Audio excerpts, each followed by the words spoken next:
अनुसूचित जाति जनजाति पिछड़ा एवं अल्पसंख्यक शिक्षक महासंघ उत्तर प्रदेश द्वारा 12वां प्रांतीय सम्मेलन एवं शैक्षिक संगोष्ठी का आयोजन जनपद आगरा के राज गार्डन कालिंदी विहार आगरा में किया गया।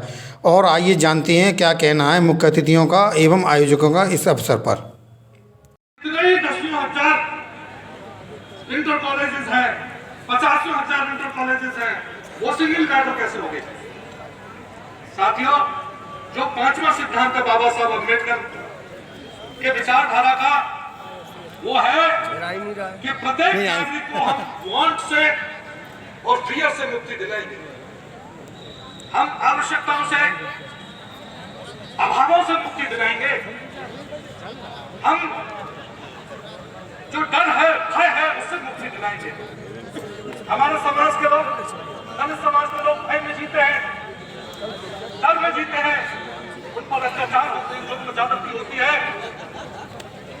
उन्हें अपराध पेश करना पड़ता है, उनके साथ हिंसा होती है। हमारे लोग का स्वास्थ्य खराब है, बीमारियों से घिरे हैं, चाहे वो प्राइवेट सेक्टर हो। हमारे समाज के लोग, हम तो बहुत पढ़े लिखे और बहुत ही मिडिल क्लास के लोग हैं, लेकिन हमारे पीछे जो हमारा समाज है, जो हमारे बस्तियों में रहता है, गांव देहात में रहता है और बहुत ही ऐसी जिंदगी जी रहा है, उसमें उन बहन भाइयों की भी चिंता होनी चाहिए।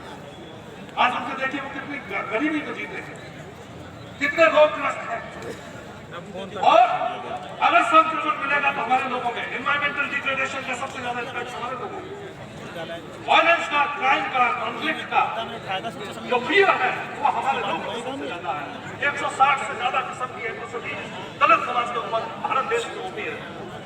कितनों के नाम गिराए, चाहे मुंह छेड़ने की बात हो, बोरिंग चलने की बात हो, पानी पीने की बात हो। सर, सबसे पहले अपना परिचय देते हुए जो आज का वो आपका कार्यक्रम चल रहा है, इसके विषय में पूर्ण जानकारी दीजिए। जी, मैं केशव प्रसाद करदम, प्रांतीय संगठन मंत्री, अनुसूचित जाति जनजाति पिछड़ा एवं अल्पसंख्यक शिक्षक महासभा उत्तर प्रदेश। ये हमारा अनुसूचित जाति जनजाति पिछड़ा एवं अल्पसंख्यक शिक्षक महासभा का 3 दिवसीय 12वां प्रांतीय सम्मेलन एवं शैक्षिक संगोष्ठी है, जिसमें इस शैक्षिक संगोष्ठी का विषय है नई शिक्षा नीति में शिक्षा और शिक्षक। इस 3 दिवसीय प्रांतीय सम्मेलन में जो पहला दिन है वो हमारा उद्घाटन सत्र है, जिसमें डॉक्टर भंते जी हैं, उन्होंने इसको उद्घाटित किया है। डॉक्टर सुंदरदास शास्त्री हमारे प्रांतीय अध्यक्ष हैं और डॉक्टर ब्रजेश कुमार भारती हमारे प्रांतीय महामंत्री हैं। और ये जो प्रोग्राम है, प्रदेश भर के सभी जनपद से सभी अध्यापक बंधु और अध्यापिकाएँ बहनें यहाँ पर इस सम्मेलन में प्रतिभा करने आई हैं, जिसमें दूसरा सत्र रहेगा। नई शिक्षा नीति पे हम विषय पे चर्चा करेंगे। दूसरे दिन हमारे जो समाज के, बहुजन समाज के जो इंटेलेक्चुअल क्लास हैं, प्रोफेसर्स हैं, डॉक्टर्स हैं, हमारे जो प्रवक्ता हैं, इंटर कॉलेज के प्रधानाचार्य हैं, वो इस विषय पर अपना विचार रखेंगे। और तीसरे दिन हम सब लोग जो हमारी माध्यमिक शिक्षक सेवा में जो हमारे शिक्षकों की समस्याएं हैं, जैसे पुरानी पेंशन व्यवस्था जो 1 अप्रैल 2004 के बाद बंद कर दी गई है, और पुरानी पेंशन व्यवस्था जब से बंद कर दी गई है, नई पेंशन व्यवस्था लागू की गई है। आज हमारा शिक्षक या अन्य कर्मचारी जब रिटायर होते हैं तो एनपीएस के अंतर्गत उनको किसी को 1200 रुपये, किसी को 1500 रुपये, किसी को 2500 रुपये, किसी को 4000 रुपये पेंशन मिलती है।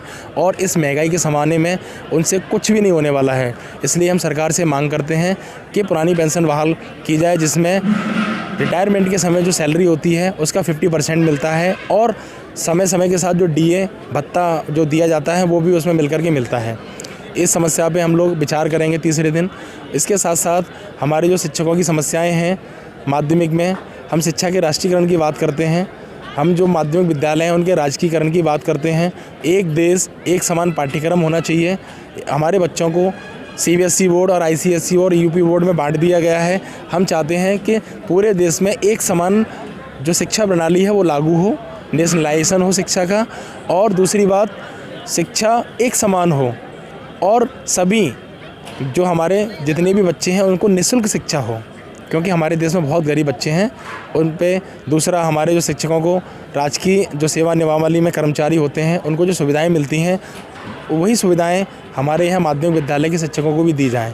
इन सारी मांगों को लेकर, शिक्षकों के ट्रांसफ़र की व्यवस्था को लेकर, शिक्षकों को कैशलेस इलाज को लेकर, हमारी जो महिला बहनें हैं, शिक्षक हैं, उनको जो छुट्टियां मिलती हैं उनमें बड़ा ही हरासमेंट होता है, उसको लेकर के हम लोग तीसरे दिन इस पर चर्चा करेंगे। बहुत बहुत धन्यवाद। जी। मैं डॉक्टर सुंदरदास शास्त्री, अध्यक्ष अनुसूचित जाति जनजाति पिछड़ा अल्पसंख्यक शिक्षक महासभा उत्तर प्रदेश।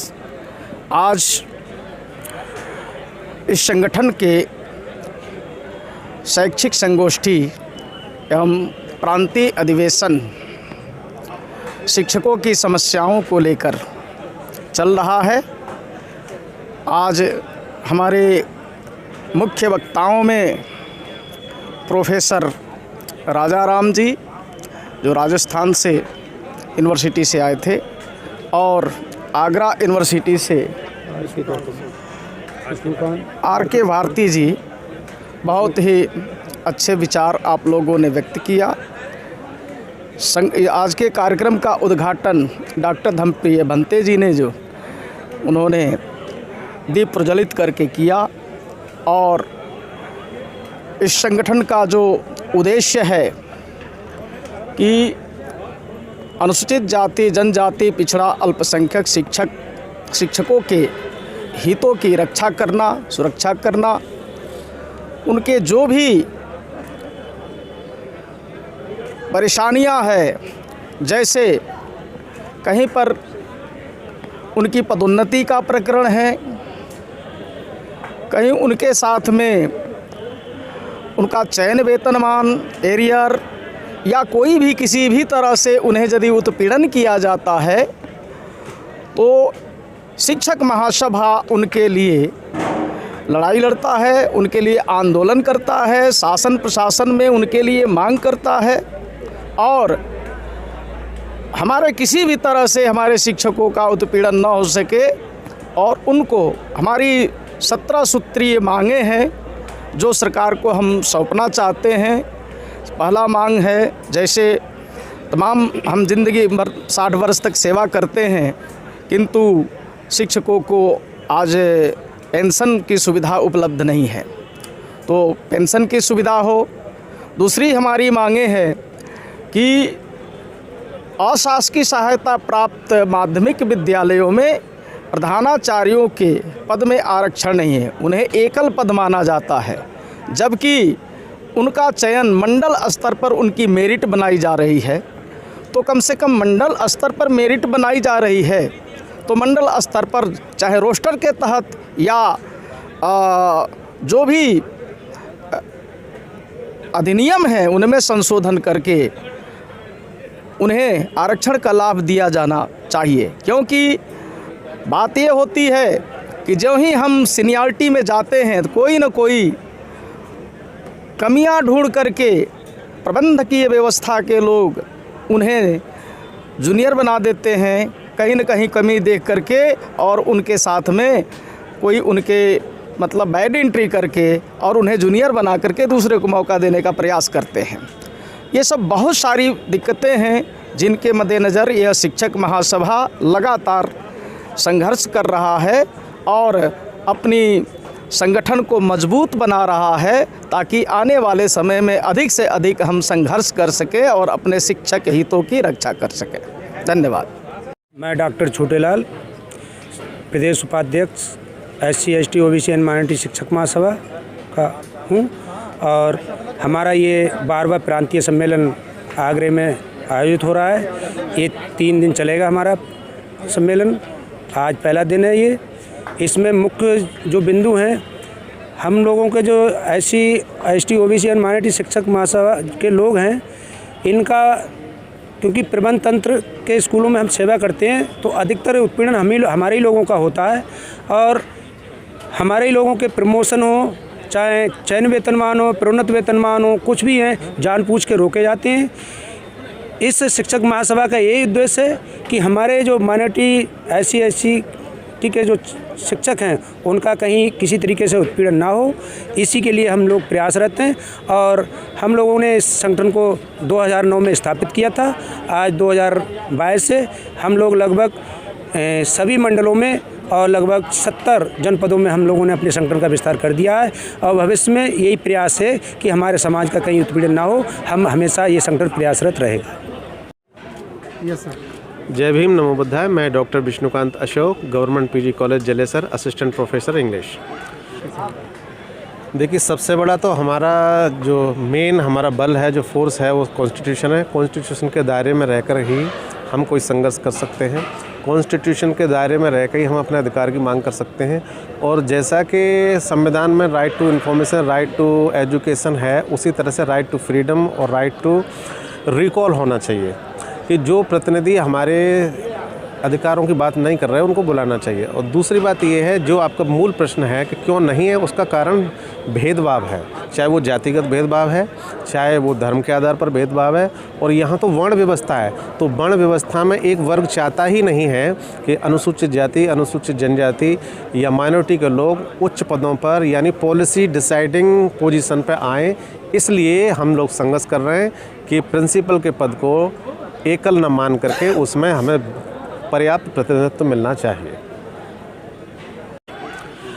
आप लोगों की जानकारी में है कि गवर्नमेंट ने 2020 में न्यू एजुकेशन पॉलिसी या नई शिक्षा नीति लागू की है। अगर आप इसका अध्ययन करेंगे और डीप में जाएंगे तो आपको पता लगेगा कि न्यू एजुकेशन पॉलिसी यहाँ के मूल निवासियों के लिए, अनुसूचित जाति के लोगों के लिए, अल्पसंख्यक लोगों के लिए, माइनॉरिटी लोगों के लिए स्लो पॉइजन है, जिसका असर धीरे धीरे होगा। जिस तरह से मनरेगा स्लो पॉइजन है, जिस तरह से एमडीएम स्लो पॉइजन है, ठीक उसी तरह से न्यू एजुकेशन पॉलिसी इस वर्ग के लिए एकदम धीमा जहर है। और मैं इस बात को प्रमाणित कर सकता हूँ कि मैं भी जिंदा रहूं और आप सवाल पूछने वाले भी जिंदा रहें। मात्र 2036 में न्यू एजुकेशन पॉलिसी अपना वो इफ़ेक्ट दिखाएगी कि हो सकता है मैं अपनी पीढ़ी का अंतिम प्रोफेसर हूं, और जिन बच्चों को मैं आज एजुकेशन दे रहा हूं वो कल इस स्तर पर भी नहीं पहुंच पाएंगे कि वो सरकार से रोज़गार मांगना तो बहुत बड़ी बात है, आरक्षण मांगना तो बहुत बड़ी बात है, वो अपने पैरों पर खड़े नहीं हो पाएंगे। उसके 2-3 बिंदुओं पर मैं बहुत संक्षेप में प्रकाश डाल दूँ। पहले हम 9 महीने की परीक्षा, 1 साल की परीक्षा कराते थे, 9 महीने के बाद परीक्षाएं होती थी और एक बार फीस जाती थी। आज हम लोग एज ए प्रोफेसर मैं बोल रहा हूँ, पूरी जिम्मेदारी के साथ बोल रहा हूँ, पूरी नैतिकता के साथ बोल रहा हूँ, 2 बार फीस ली जाती है। पहले हम 1 साल में 5 यूनिट पढ़ते थे, 1 साल माने 9 महीने, और आज हम 3 महीने में 8 यूनिट पढ़ रहे हैं। ये कैसी पॉलिसी है? कोई शिक्षक, कोई प्रोफेसर कितना भी अच्छा विद्वान हो, इवन देन मैं भी बहुत अच्छा, इंडिया का अगर सबसे ब्रिलियंट प्रोफेसर हूँ, तो मैं 3 महीने में 8 यूनिट कैसे पढ़ा सकता हूँ? जिसमें से मुझे एग्ज़ाम भी लेना है, स्कॉलरशिप का भी डिस्ट्रीब्यूशन करना है, क्लास भी लेना है, और फिर यूनिवर्सिटी का एग्ज़ाम लेना है, फिर इंटरनल एग्ज़ाम लेना है, फिर उसको मुझे नंबर भी देने हैं, उस चार्ट को यूनिवर्सिटी को भी डिस्ट्रीब्यूट करना है। तो ये समय कहाँ है?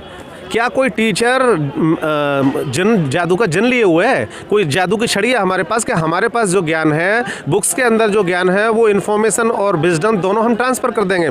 तो ये विशेषकर दलितों के लिए केवल प्राइवेटाइजेशन नहीं, न्यू एजुकेशन इतना बड़ा षड्यंत्र है कि जिसकी हम कल्पना नहीं कर सकते। केवल 2036 तक आप विश्वास करिए, 2036 में बहुजनों के लिए, मूल निवासियों के लिए एजुकेशन ख़त्म होने वाली है। केवल 2036 में हमारे बच्चे अपने पैरों पर खड़ा नहीं हो पाएंगे, अपने प्रिंसिपल से एजुकेशन इंस्टीट्यूट में सवाल नहीं पूछ पाएंगे। नौकरी और आरक्षण तो बहुत बड़ी बात है। और माइंडेड नोटेड, मेरा नाम डॉक्टर विष्णुकांता, नोट कर लीजिए, केवल 2036 में हम अपनी वास्तविक स्थिति को और वास्तविक एजुकेशन को खोने वाले हैं। अगर आज हम नहीं जागे, संसद और विधानसभाओं में ये प्रश्न नहीं उठा, तो new education policy will be prove the poison for this majority. Thank you. दर्शकों, आपको हमारा चैनल पसंद आता है तो लाइक करें, शेयर करें, कमेंट करें, सब्सक्राइब करें, जिससे कि हमारा चैनल आगे बढ़ सके और हम देश की सेवा कर सकें। इसी के साथ नमस्कार।